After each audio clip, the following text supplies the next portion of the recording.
శ్రీమాత్రి నమః. ఇప్పుడు తినేలాగా జీడావకాయ పట్టుకుందామండి. ఇదిగోండి 4 మామిడికాయలు తెచ్చారు. ఇలాగా తొక్క తీసేసుకుని కట్ చేసేసుకుని పెట్టుకున్నానండి ముక్కలు. ఇవి ఒక వారం రోజులైనా తినొచ్చండి. అప్పటికప్పుడు వేసుకుని జీడావకాయ ముక్కలండి. చాలా టేస్టీగా ఉంటుందండి. ఇడ్లీలో కానీ పెరుగన్నంలో కానీ మామూలుగా కానీ ఎలా అయినా యూజ్ చేసుకోవచ్చండి. దానికి కావాల్సింది ఇదిగోండి కారం అండి వేస్తున్నాను. ఇదిగోండి ఆవు పిండి, కొంచెం మెంతులు కూడా వేసుకుందామండి. మెంతులు మంచిగా కదండి హెల్త్కి. ఎల్లుల్లి రెక్కలు కూడా వేస్తున్నాను. ఉప్పు కూడా వేస్తున్నాను. ఇది మొత్తం ఆయిల్ వేసుకుని కలిపేసుకుందామండి. చాలా బాగుంటుందండి జీడావకాయ.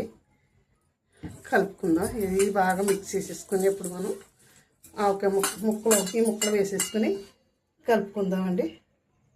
చూడండి మిశ్రమం ఇలా కలిపానండి. ఇప్పుడు ఈ ముక్కలు వేసుకుని కలిపేసుకుందామండి. కలిపేసుకుని మూత పెట్టేసుకుంటే మనకి ఉదయానికల్లా బాగా ఊట దిగి ఒక డబ్బాలో పెట్టుకుంటే మనం వారం రోజులైనా తినొచ్చండి. చాలా బాగుంటుంది, టేస్టీగా ఉంటుంది.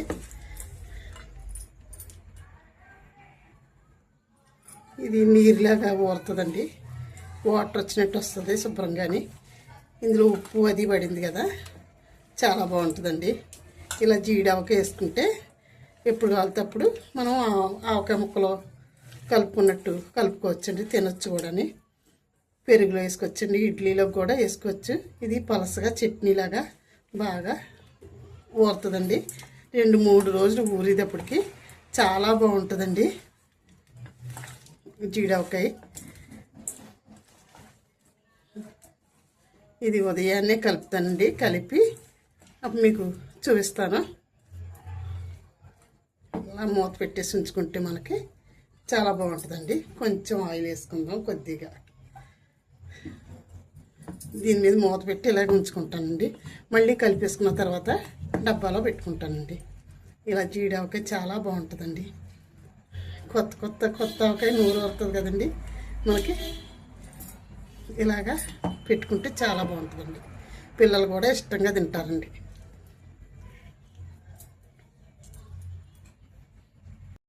చూడండి 3వ రోజుకి ఈ విధంగా తయారైందండి. కలుపుకుంటేనే చాలా సూపర్ ఉంటుందండి. మనం ఇలాగ జాడీలోని గాజు సీసాలో కానీ జాడీలో కానీ భద్రపరుచుకుంటే చాలా బాగుంటుందండి.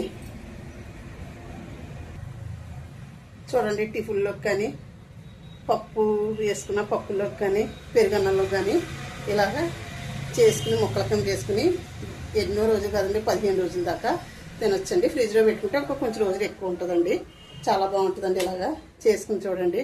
షుగర్ ఉన్న వాళ్ళకి గట్ట కూడా తీపేయం కదా అంచేత చాలా బాగుంటుందండి. ఇలా చేసుకుని ఒకసారి జీడావకాయ ముక్కలు ఇలా వేసుకుని చూడండి ఎంత బాగుంటుందో చూద్దరు. కానీ ప్రతి దాంట్లోనే నంచుకోవచ్చండి. కొత్త ఆవకాయ అంటే కొత్త ఆవకాయ కదండి. సరే అండి, ఉంటానండి. శ్రీమాత్రి నమః. శ్రీమాత్రి నమః.